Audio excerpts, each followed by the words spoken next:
हरे कृष्णा, स्वागत है आप सभी का इस वीडियो सीरीज में, जिसमें हम बात करने जा रहे हैं भगवान श्री जगन्नाथ के प्राकट्य की। तो कथा को आगे बढ़ाते हैं और चलते हैं सतयुग में। सदियों पहले की बात है, जब सतयुग में राजा इंद्रद्युम्न नामक एक महान भक्त राजा हुए। उनके जीवन का एक ही उद्देश्य था, एक ही अभिलाषा थी, श्री भगवान के दर्शन, भगवान श्री कृष्ण के दर्शन। इसलिए राजा इंद्रद्युम्न ने विद्यापति नाम के एक ब्राह्मण को नील माधव की खोज में भेजा। विद्यापति ने बड़ी कठिनाई से उस स्थान का पता लगाया जहां नील माधव के विग्रह विराजमान थे, लेकिन राजा इंद्रद्युम्न के पहुंचने से पहले ही वो विग्रह वहां से विलुप्त हो गए, अंतर्ध्यान हो गए। नील माधव को ना पाकर राजा अपने दुर्भाग्य पर रोने लगे और सोचने लगे कि अब उनके जीवन का कोई उद्देश्य नहीं है। राजा की इस अवस्था को देखकर भगवान ने आकाशवाणी की, हे राजन, उदास ना हो, ये तो सिर्फ एक लीला थी। मैं जल्द ही दारू ब्रह्म के रूप में प्रकट होऊंगा और उसी दिव्य काष्ठ से तुम मेरे विग्रहों का निर्माण करवाना। राजा समुद्र तट पर दारू ब्रह्म के आने का इंतजार करने लगे और भगवान के श्री मंदिर का निर्माण कार्य भी शुरू हो गया।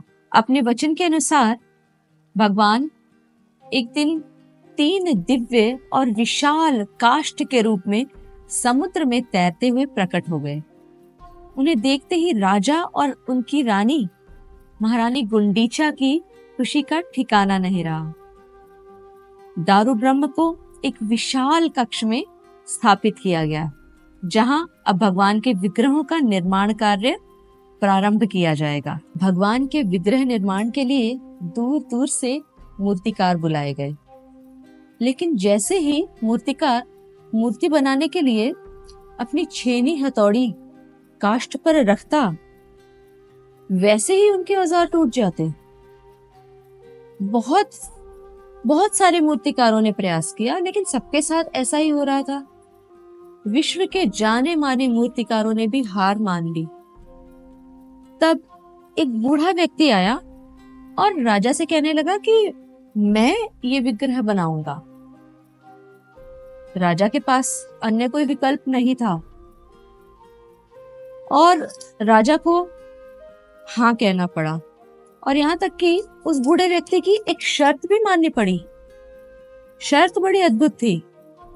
बूढ़े व्यक्ति ने कहा कि जब तक वो विग्रह निर्माण करेगा, उस कक्ष में ना तो कोई अन्य व्यक्ति प्रवेश करेगा और ना ही वो कक्ष से बाहर आएगा, और यहाँ तक कि भोजन और जल ग्रहण करने के लिए भी उसने मना कर दिया। 15 दिन तक विग्रह बनने का कार्य चलता रहा। छेनी और हथौड़े की आवाज बाहर आती रही, लेकिन 16वें दिन कक्ष से आवाज आना बंद हो गया। राजा और रानी को बड़ी चिंता हुई। रानी ने सोचा कि वह बूढ़ा व्यक्ति कहीं अंदर ही अंदर बिना भोजन और जल के मर तो नहीं गया, कहीं उसने अपने प्राण तो नहीं त्याग दिए। अवश्य ही खोलकर देखना चाहिए। पर राजा को उस व्यक्ति को दिया हुआ वचन भी याद था कि अगर दरवाजा खोला गया तो वो आगे का काम नहीं करेगा।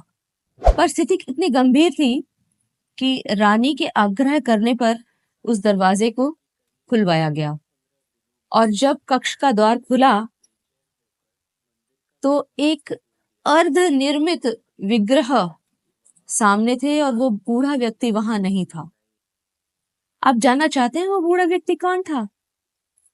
स्वयं शिल्पकार, देव शिल्पी विश्वकर्मा, जो एक बूढ़े व्यक्ति के रूप में आए थे भगवान के शिव विग्रहों का निर्माण करने।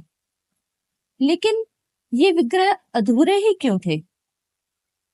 क्या इन विग्रहों को ऐसे ही स्थापित किया जाना था, या अब और कोई भी इन विग्रहों को पूरा करेगा? तो है ना भगवान की कथा कितनी रोचक और रहस्यमयी। आगे क्या हुआ ये जानने के लिए हम चलेंगे अगले वीडियो में। इस वीडियो में इतना ही। हरे कृष्णा।